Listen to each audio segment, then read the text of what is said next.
अस्सलाम वालेकुम प्यारे दोस्तों, अपने चैनल में आपको खुश आमदीद कहता हूँ। बहुत ही मशकूर हूँ आप सबके, आपने टाइम निकाला वीडियो देखने के लिए।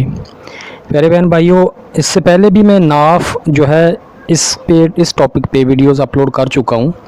अगर किसी की नाफ दुरुस्त ना रहती हो, उसको सही मुकाम पे लाना चाह रहा हो, नाफ की वजह से मैदे में कई ख़राबियाँ पैदा हो जाती हैं, जिसकी वजह से तकलीफ़ जो है मैदे में होती रहती है। तो इस नक्श को जो स्क्रीन पर आपको नज़र आ रहा है, इस नक्श को आपने बना के अपने नाफ के मुकाम पे बांध लेना है।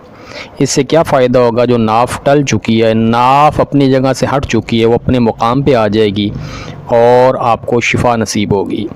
प्यारे बहन भाइयों, वीडियो जो है बिल्कुल ही छोटी है, तवीज़ का मैं आपको बता चुका हूँ। वीडियो को लाइक करके नीचे प्यारा सा कमेंट कर दीजिएगा और चैनल को सब्सक्राइब कर लीजिएगा। जिस तरह आपको नज़र आ रहा है स्क्रीन पर, इसी तरतीब से आपने बना लेना है। नक्शिश की तरतीब यही है, ये सीन से शुरू होगा, वाव आएगा, नून और छोटी ये आएगी, ठीक है। उसके बाद नून, ज़्वाद, पे आएगी, फिर नून आएगा, फिर वाव, फिर बे, फिर जे, फिर सीन, वाव, नून और छोटी ये।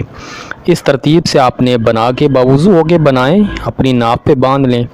किसी बात की समझ ना आए तो कमेंट्स में पूछ लीजिएगा, या व्हाट्सअप नंबर भी दे रहा हूँ। किसी भी किस्म के मसला के हल के लिए या कोई मशवरा लेना चाहें, मुझे व्हाट्सअप भी रब्ता कर सकते हैं।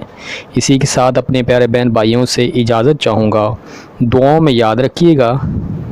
अल्लाह हाफिज़, अल्लाह निगहबान।